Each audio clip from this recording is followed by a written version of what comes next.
Hey, we are live on the Inner Game. I'm Jill Weberding, CEO and founder of Nurse Assure, and I'm with Katie Harris, who is doing a glam day down in Mexico.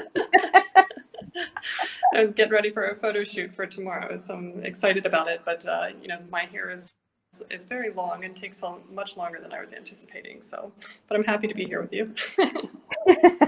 We're happy to have you. So today, Katie, we wanted to talk about, we've talked this week a little bit about shiny object syndrome. So tell me what you think. Have you had a lot of emails about this, or nurses that you've been working with? Tell us what your version of what is shiny object syndrome exactly. Oh my gosh. So I'm like the poster child for shiny object syndrome because it's one of those things where you just, I'm going to say, like, I'll give you an example. So when I first started my business, I wanted to have so much knowledge and I wanted to be so much further ahead there than I was. And everybody's message resonated with me. It was like sort of start a funnel, make $1 million, make $1 million, start an email campaign, make $1 million. And after a while, that message starts to wane on. You see people going out the door and you keep buying these things, and that promise doesn't come through. And it's not that what they're saying is false. Like, sure, you could put together $1 million funnel, but the thing is, you have to have all the other pieces in place. And I didn't have all the pieces in place. And, it was like I wanted to be so much further ahead than where I was that, I kind of bought into that myth that if I just did that one thing, everything in my life would change. And I think that's kind of the essence of shiny object syndrome. Because, we all have that kind of like desire to have it's not like I wanted the easy road, but it was just like, I did, I wanted the shortcut to know what the right way was. How to do it. Yeah. I think you kind of froze up a little bit. Yeah. I just wanted the fast and easy route. Yes. And like we've talked about this before, there is no overnight success in business and entrepreneurship. And so we can see this, like we certainly recommend that you follow mentors and, partner up with some mentors that you admire and that inspire you and who've done what you're trying to do to get some tips and glean some wisdom. But, the trick is, again, not to compare, is recognizing where you are in your business compared to where they are. And so it's usually a very different place. And that you don't necessarily, my guess is that they didn't have all the things, all the software and the systems and the things in place that they have now at the same step, at the phase one where you are. So it's a little tricky because I felt that myself where, the message resonated. I'm like, oh yes, this is what I need. I need to work on messaging, or I need to work on this. And so it's easy to kind of buy into that. But again, we talked about this before, and this was what was so critical with your 10 steps. If you if you can't really leapfrog and skip a bunch of steps in the beginning, you need to, there is a formula of what you have to have set up first before you can get, down the road to some of that bigger successes. Right. And I think Facebook ads is like the perfect example there because, I did that, I started buying Facebook ads and how to do Facebook ads. And I did that very early on before I had a real message or even an audience. And I was just like, all right, I'll just skip everything everybody else did and just jump to Facebook ads. And, you put $1 in and you get $2 out. And, who wouldn't do that? I mean, that's like the obvious thing to do, right? Except that because my message and audience wasn't in place, the Facebook ads ended up being, let me spend $1 and make, negative 10 cents. Right. And it just doesn't work that way. No, it doesn't. And somebody just Pam commented that she's like, she can totally relate. She said, I've got more apps than the Amazon HR department right now. So I think we've all, and that's the thing. The struggle is real. And it's not just for nurses who are, starting a business. It's across entrepreneurs. I think I've read it's like 9 out of 10 entrepreneurs have at some point fell into this shiny object syndrome where, maybe you see the big next thing, or you want to do a new product launch, you have this great idea and you want to hop to that. and you have all this excitement and you're running towards it, but you don't have, you kind of leave where you were unfinished, and it's just sitting there. So it won't do any good to be like, spending $5,000 on a website if you don't have an offer yet. Right. Yeah. And it's something that I still struggle with to this day. Like, I still want to purchase things that I think will change my business, but I'm still not like ready for it yet, and it's hard. It's really, really hard to ignore that feeling like if I just shortcut this, it's again, it's not like I don't want the easy road, but I feel like if you could just kind of jump, a couple of hoops, maybe you could get to where you want to go a little bit faster. And it just has never worked out for me. I mean, maybe there's somebody out there that it has worked out for them, but I would say in general, for most entrepreneurs, it doesn't. It just, you have to go through the process. You have to go through that struggle of who am I? What do I want? What does my audience want? How can I help them? And it's like the unglamorous part of entrepreneurship, but we've talked about that. Yeah, I think it's also the longest. Yeah, it's like the longest haul, and it's where you do the most transformation too. So I had to go through a lot of like personal development stuff in order to understand myself, so that I could relate to my audience. And it's just like, why can't I just skip over this? And you can't. Why can't I just have a funnel that fixes all of it? Yeah, because you don't know who you're actually even targeting. So the funnel's not going to work. Like that's the trick. Is it sounds really great, and there will be a time probably in your business when you do need that piece. But trying to get out of the gate and buy all these things, it's not going to help you put your business together. You still have to lay all that groundwork yourself.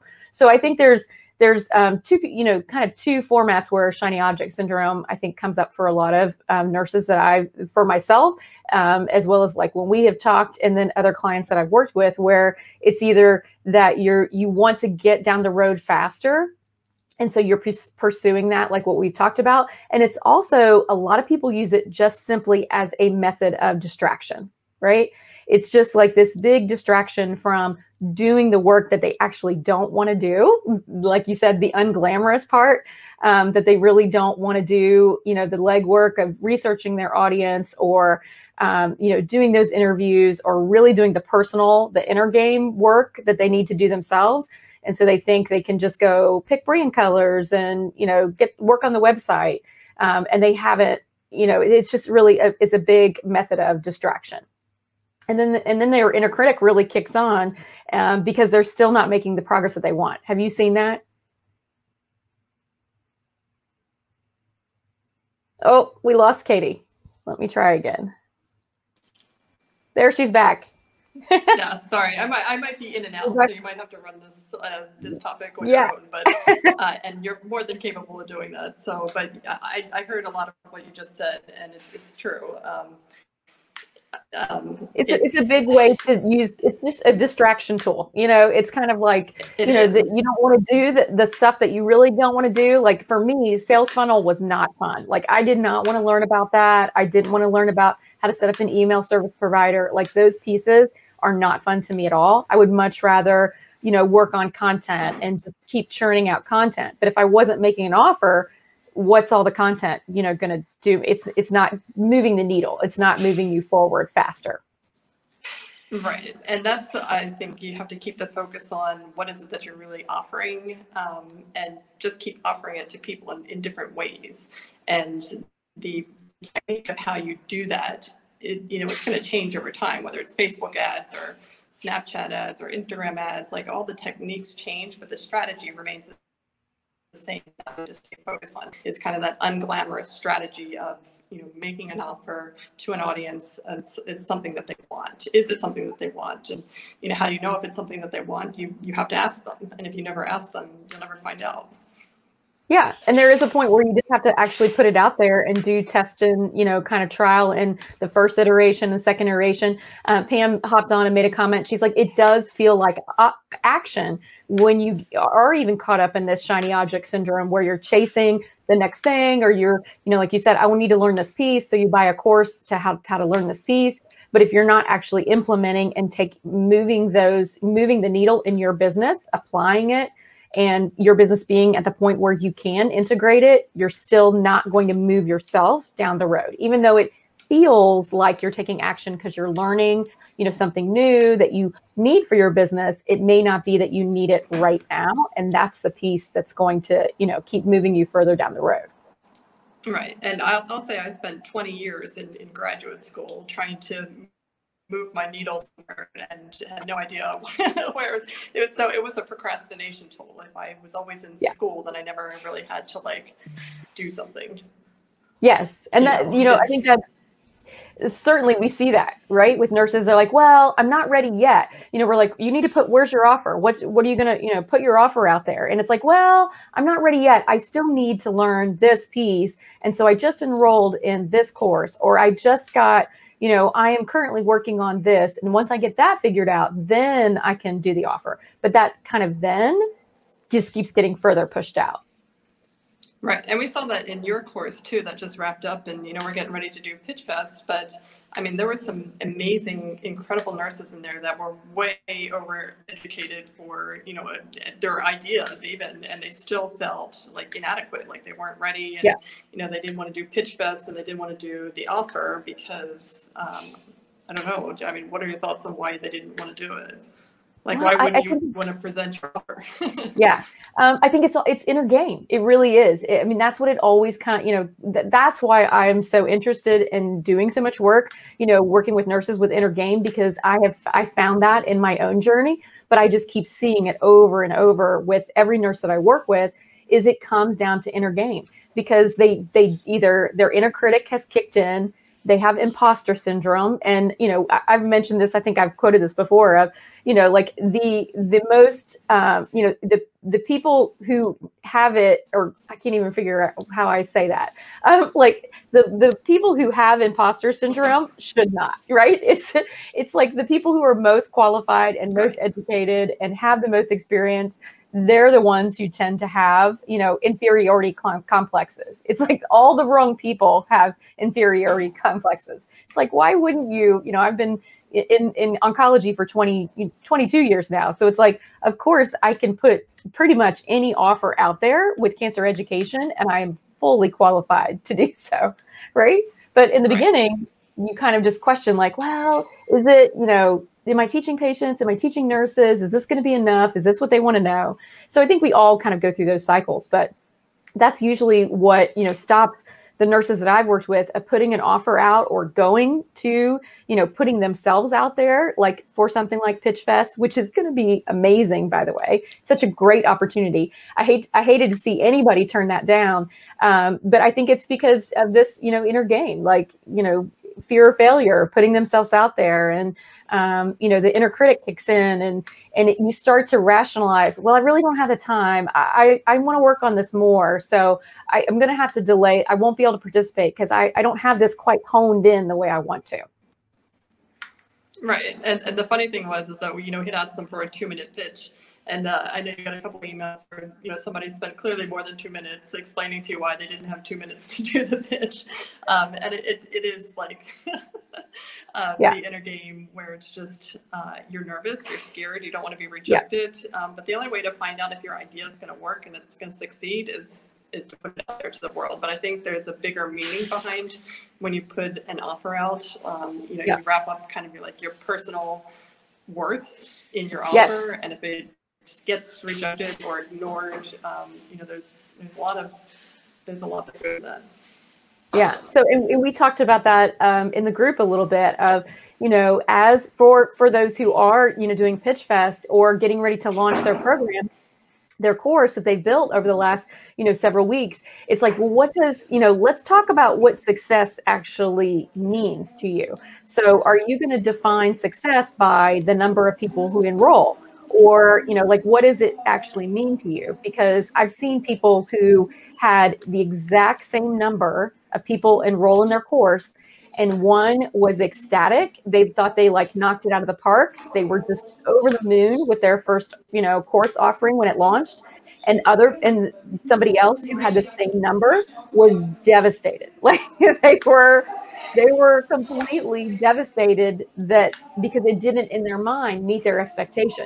So, I said, it can't be the result. When we start to tie our success to this number, of how many bought your course the first time out, or, how many people, show up for your coaching program, or, who do you get 100 signups on your webinar, but only, half of them show up. That's actually an incredible conversion rate, and people don't know that.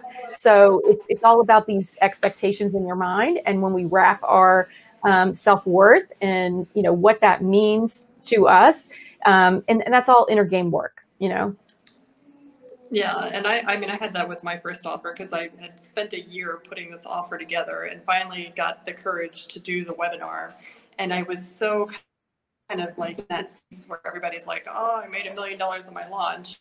And I launched my product, which was $597, and I got 4 people to sign up for it. And I was one of those people that was devastated. I'm like, oh my God, I'm a loser. Like, this is never going to work. My stuff sucks. I suck. I went through this whole and I shut down. I stopped doing webinars for 10 months after that. Like, I was really devastated by the whole thing. So it pushed my whole trajectory of what I've been able to do has taken me years because of this.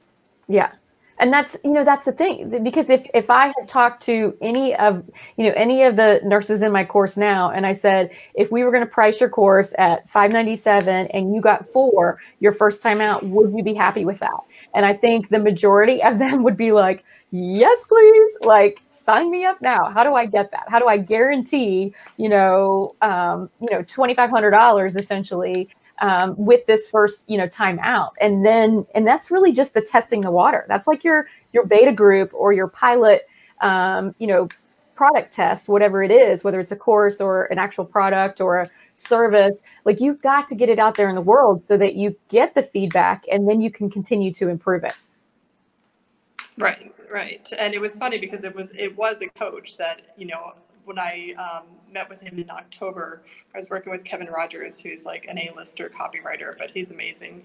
And, he asked me about the webinar, and he's like, okay, so the one thing that's made you money is the one thing that you're no longer doing. And I was like, well, when you put it that way, it sounds stupid. That does sound stupid, right? It's like, oh, I didn't see it that way, right? And so sometimes it does take someone else. That's like, someone else to point it out to you, and you're like, oh, that's true. It's hard to deny, right? Right. So I started webinars again, and that's been the game changer, honestly. And I've been doing it for our students as well. And Pam just launched her webinar, and that was very successful. So I'm very excited for students. And then Pitch Fest. I mean, we should talk a little bit about Pitch Fest too, and how we prep the nurses for it and what's coming up. Yeah. So coming up next week, we are thrilled. We've just wrapped up a 5-figure course creator for nurses. So, everyone has, seen there's tons and tons of online courses of how to build your own online courses. And a lot of them are free and vague. And then you stay stuck because you still don't know exactly the process of what to do and how to put it together. And so that's what we went out with Nursepreneurs. We wanted to create something that was really tailored to nurses, because what I think our students found very early on is it's not just about putting a course together. So there's a lot of inner game involved in personal development. But we also wanted to make sure that nurses know that right now you have, an incredible amount of skills, knowledge, and experience that you could actually be serving a ton more people. You could be making a much bigger impact by just packaging some of that, expertise into a course and putting it out there for those who are looking for solutions. And so that was kind of the premise of our 5-figure course creator. And so what we've done over the last several weeks is take this, amazing group of diverse nurses who are all in different specialties and working on different things. And it's really been great to see it come from idea, all the way through the planning process and to fruition, which is going to be next week when several of them are going to present at Pitch Fest. Yeah, I'm really excited for that. And their pages have been coming out really nice, and we'll start letting everybody know about that. But it's one of those things that we wanted to push them to make an offer, because we know they could sit on it for the next 2 years and never make an offer. So, we Right. showed that in 6 weeks we can, oh, sorry. No, you're good. Yes. Okay. So I know in the next 6 weeks that we can get them to do a pitch, which was really exciting. 1 hour more. We wanted to put them, like you said, we can teach you can have the most amazing course and learn how to do it. And that's the content part, right? But if you don't put it into context, if you don't have this like goal, this finish line, this deadline, a lot of us have felt this experience before where you work better with a deadline. If you don't have this thing that is is at the end, you're less likely to do the work, all the steps each week leading up to that. You got to have a finished product by this date. And so that's what Pitch Fest was. It's an incredible opportunity for all the nurses who are in the course, but it's also an incentive for them to keep going, on their weekly journey to help build that course out. Can you hear me, Katie? We're getting a lot of feedback from your, I think, sound in your salon. Sorry about that. That's okay. But that's the big key is to, even if you're not doing this, we've lost her again. If you're not doing, whatever, if you're in a course or you are, have a project, whether you're building a course or consulting, consulting package, what's so key is that if you're not in a place that's going to give you that deadline, that you have to set that deadline yourself. Otherwise, yes, her hair looks great. Otherwise you're going to be less motivated to make yourself actually do the work all along the process, so that you do the things that move the needle and get to a place where you can make an offer in a short period of time.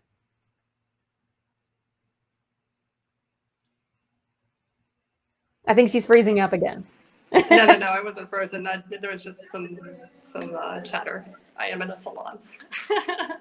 No, absolutely. Because like I said, it took me a year with nobody pushing me, and it's just kind of like I'm doing my own courses. I'm going to take my time. But if I were to move anything, here I was spending money on courses, trying to move the needle forward, and all I had to do was make an offer. What I stalled on the most. Yeah. Right.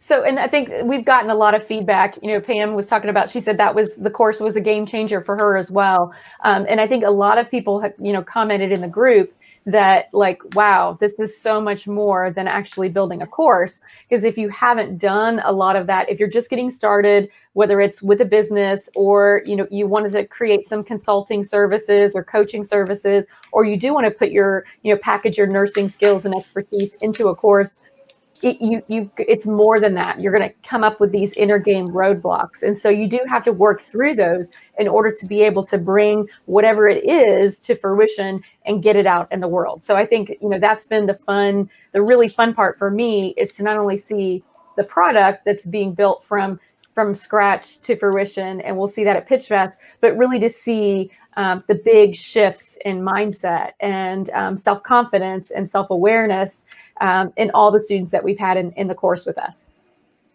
Right. And it didn't cost them anything. Once they joined the course, there was nothing to buy. There was no shiny objects to buy. It was just come in, work on you and your offer, and let's present it. And that's what we're doing. Head down. We're focused on one thing, and we're going to get you the steps each week on how to get there. And then we'll tackle those roadblocks, those inner game. We did that throughout, the things that were coming up. And, sometimes it's in the beginning, sometimes it's halfway through. It definitely pops up and rears its ugly head as you get closer to making your offer. You start to really question those things. So, we talk about how do we quiet the inner critic? Let's talk about imposter syndrome. Let's go through some exercises to really shut that down and dismiss it, so that you come into your, making your offer in a really confident way. Right. And I remember just having conversations with you where we're talking about some of the students, and you're like, like Kanisha, for instance, you're like, oh my God, she's so amazing. And she has this expertise. And I'm like, oh my God, I want to do what she's doing. And it was just like the two of us talking about how great she is, and she Yeah. is going to be at Pitch Fest, so I'm excited about that. Yeah. But all of them went through some of the mind, like they couldn't see what we could see. We're like, oh, that's a Right. no-brainer. That's Yeah. obvious. Like your ideas kick ass, and it's it wasn't so obvious to them.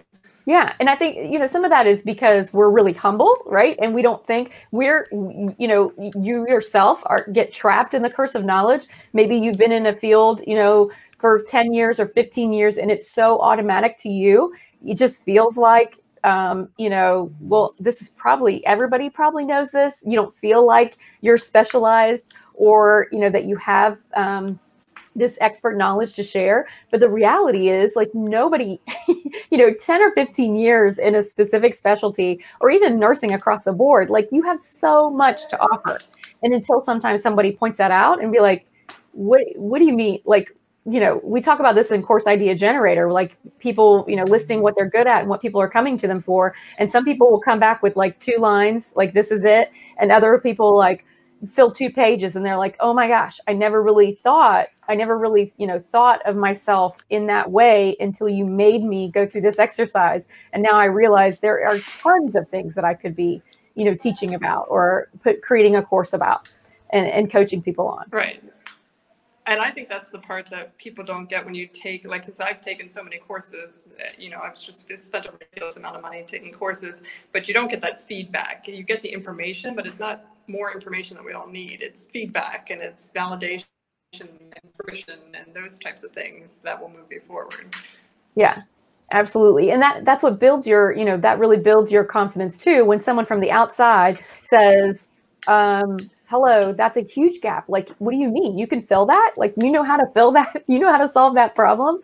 We've had some nurses who, were in, and they were like, well, I've been teaching this for like, 3 decades, but I usually do it for free. And I'm like, well, how about we start charging for it? Like, okay, if people have been asking you to teach something for, the last 5 years, the last 10 years, the last 15 years, there's a reason why they're coming to you to teach it. And that also tells you that there's a market for it. So, let's put that into, a package for you so that you can keep doing what you love on your own terms in a flexible way, and get value and be valued while you're doing it and stay in nursing.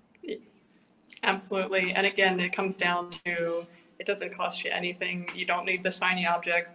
Someday maybe a funnel will be the right thing for you, but if you're just getting started and you're not even sure what you're going to do, the website, the funnel, the sales script, the Facebook ads, all that stuff it's shiny, but it's not going to move the needle. It's not going to help you. It's just going to cost you money. And my 10 steps to start a business YouTube channel that I put together those 10 steps. And in the last step, I actually list out exactly what I spent a ridiculous amount of money on that did absolutely nothing for me.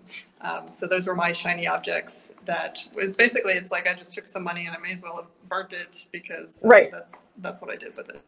Yeah, because you weren't ready for it at the time. And maybe you might never actually need to spend that money down the road even, but you certainly don't need to spend it, getting out of the gate, unless you're better off to spend it on how do I really get these first, those 10 steps. What is it going to be? If I can't get clear on that, then let me get with a mentor or a partner to help me, get that clarity. But it's not necessarily the sales funnel, the $7,000 website design and the $3,000 copywriting and all of those things. Those are all things that you can do, without in the beginning stages for sure. Right. Okay. Absolutely. Katie, I think we're coming up about on the half hour here. While I was, hoping to see the final, like, ta-da, reveal. I'll post a picture. Great. Let's do it. I want to see it. Everyone's anxious. Any final thoughts about shiny object syndrome? I will say it's very compelling. It's like trying to avoid a chocolate chip cookie for me. It's you want to eat it and you want to have it, and sometimes you're going to give in and get it, and that's fine, but always come back to the basics. And when you're looking at your business and saying, why am I not making any money, ask yourself, what have I offered to somebody today? Yes. And that will probably be your answer. That's great. why you're not making any money. Yeah, exactly. You know, for me, I think it's just, you know, again, 9 out of 10 entrepreneurs, you know, experience this at some point in their, you know, in their business. So again, like you said, recognize that at some point you probably are going to get sidetracked, maybe have a little bit of FOMO going on when you're watching, you know, all these gurus, and you really want to, you know, what package they're using or what they're doing. But remember to keep focused on what is going to actually move your business, move the needle in your business. And so breaking things down when you have that big vision that feels daunting, that's really, you know, like when shiny object syndrome can kick in, because you're overwhelmed and you're stressed. And if you just have this big vision, you kind of don't know what to do next. And that's when things like that can really catch your eye and get you distracted and get you off target. So really focus on those, you know, breaking down your big vision into small goals to keep yourself progressing forward, and keep your overwhelm kind of to a minimum. And I think that's where we will wrap up today. So we will see you next week at Tuesday on 2 p.m. Eastern Standard Time for the next Inner Game. Thanks, Katie. Bye.